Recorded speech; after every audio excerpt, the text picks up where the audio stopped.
Venturing out on your own is an exciting time. Renting a place to live is a big step, but it comes with lots of responsibility. It's important to understand your rights and responsibilities as a renter, and that starts with understanding lease agreements. A lease agreement is a contract between a renter and a landlord and is governed by law.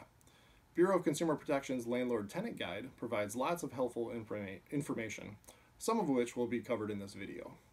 Although rental agreements can be verbal, it is best to have a rental agreement with the landlord's rules and regulations in writing. Before you decide to rent from a landlord, fully read the agreement and ask questions about anything that you don't understand. Terms and conditions should include the total rent, the amount of the security deposit, and the specific dwelling unit you will occupy. Once you and the landlord agree to the terms and conditions, and if the agreement is in writing, you both should sign the written agreement. You should also receive a copy of the entire agreement for your records. Be sure to file it away in case you need to refer to it in the future.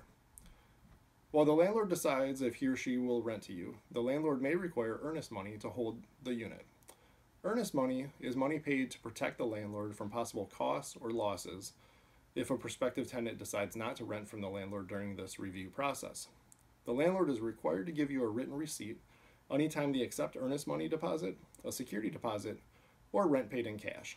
If you pay by check, the rules do not require a landlord to provide a receipt unless you ask for one.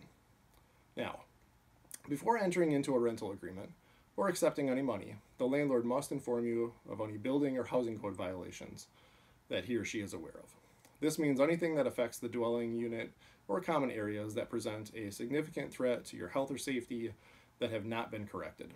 The landlord must also inform you if there are any problems with hot or cold running water, heating units, electrical issues, or any other condition that could be hazardous to your health or safety.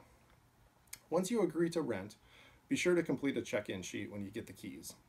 If your lease requires a security deposit, you have 7 days from the first rental date to complete a check-in report that notes pre-existing conditions. You may want to document any pre-existing damage with photos and should note them on the check-in form. Keep a copy of the check-in sheet for future comparison. It's also important to know that at the start of a tenancy, the landlord must provide you with the name and address of a person who can be readily contacted regarding maintenance problems. While renting, it's important to live up to your end of the rental agreement, just as you would expect of the landlord. This includes making your rental payments on time, maintaining cleanliness, following the rules, and not causing damage or neglect to the premises.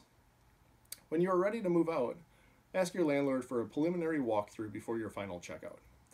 This will give you a chance to address any special attention areas for cleaning, repairs, in order to avoid potential security deposit deductions.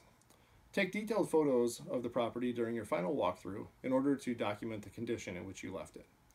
Finally, be sure to provide your new address in order to receive your security deposit promptly. Find more information on consumer rights and responsibilities on the Department of Agriculture, Trade, and Consumer Protection website, where you can review detailed fact sheets on a wide variety of issues. Here you will also find the Landlord Tenant Guide under Quick Links. Enroll in Consumer Protection 101 by subscribing to our YouTube channel or following us on social media. More resources are available on the Consumer Protection 101 webpage at www.datcp.wi.gov.